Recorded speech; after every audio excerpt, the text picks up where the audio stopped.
Okay, so I'm going to do a quick tutorial here with processing for JavaScript. That's the P5.js website. It's quite nice here, and there's lots of great resources. So I'm going to show just how I work for a little bit to design a simple application. So first I'm going to download the processing library and put this just in my downloads folder. You'll get a zip file. I can then open that up here and extract the files. I'll pull out the P5 one here. Okay, so once that's done, I can dive into that folder, and I'm going to find this a few different files here. This is the library here, sort of a minimum version. This is the expanded version, so I can take a quick look at what that actually looks like in my text editor, and you'll see all of the processing functions here, and typically we're not going to want to touch that. But there is this empty example here with two files in it. So why don't I make a copy of this and paste a new one and call it hello for our first sample. So I can navigate in here, and I'm going to find two files. One is an HTML file, and let's go ahead and see what that looks like. And what we notice here is the typical HTML headings. We notice the library has been included, any add-ons to give us additional functionality for processing P5, and then our sketch.js, which is where we'll actually be writing code, our JavaScript files. And that's located right here, sketch.js. So why don't we go ahead and open that? And I'll notice there's an empty example. So there's nothing in here. It's going to be a blank sketch. So to run my sketch, I'm going to open up the index file, and it's just going to load in a browser. That's what we're running here. So I'll see there's nothing here because there's no code. So why don't we learn how to write some code in this example? So to do that, I'm going to show you my workflow of how I like to work in processing and getting us started. So I'm going to split my window in half here with the browser and my text. One thing that's really nice about processing is it's got a lot of examples. So I can go to the reference page and find out how to do different things. Like if I want to change the background color, I'll notice I can go in my draw function and add background. And let's make this a sort of blue background here. So I'm going to add in some values here, and what these values are colors. So these are colors, red for R, G for green, and B for blue. And they range from 0 to 255, each of the color components. The closer it is to 255, the more of that component that's contributed. So this is not going to have any red in the background, a little bit of a green tint, and lots of blue.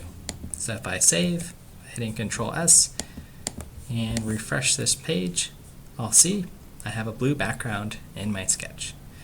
Now, it's not very big, so maybe I'll want to make this sketch a little bit bigger, more room to play around. So I'll look back in my reference and see what could that be. Background, well, we searched that. How about the canvas? Okay. If I look at canvas, I can hover over, and it gives me some informative information about it. And it says down there that there is a default size of 100 by 100 pixels, which we notice in a sketch, this is about 100 pixels. So let's open for some more room, and we see if we put in our setup function two parameters for the width and height of a canvas, we can change it. Okay, so let's do that in processing.js. And I'll notice my setup, this is code that runs before our main program. Okay, so if we're going to specify how large our window is, we should probably do that in the setup. And let's make it a little bit bigger here, 400 by 400. In the draw function, this is code that runs every frame. So it's constantly refreshing over and over and over again This is where we can have things update and be interactive. Okay, so I've saved my file. Let's refresh, and we see our canvas has gotten larger.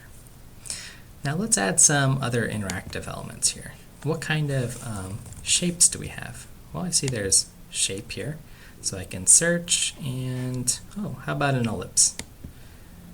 Let's draw a circle, and we can put it at 56, 46, and I'm going to make mine 20 by 20. This is the width and the height of the circle.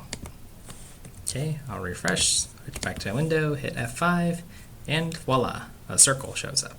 A nice white circle with a black outline. Now, the colors of this ellipse can be changed.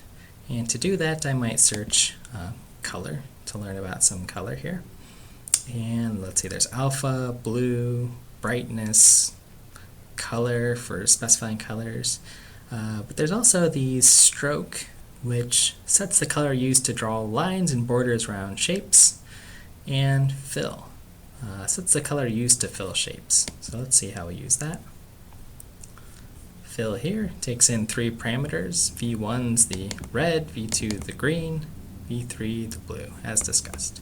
Okay, so let's update our ellipse to fill it and make it all the way red by filling up that red component. I'm going to save and refresh.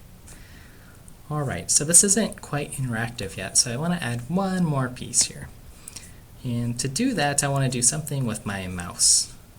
So let's go back to our reference, and not knowing anything about processing, I might search keyword mouse, and I find some of these things we can do. When the mouse is pressed or released or clicked, we can have an event happen. There's also this mouse x variable. Oh, okay. System variable mouse x always contains the current horizontal position of the mouse. Okay, so what if we can update this ellipse to be positioned where the mouse is? Mouse x. Let's save and refresh. So very quickly I see, oh, now it's aligned with my cursor. Let's see if there's for mouse y. You bet. Let's update mouse y, save, and refresh. Okay, now it follows along with my mouse. Excellent. So this is sort of how I iterate and work through processing code.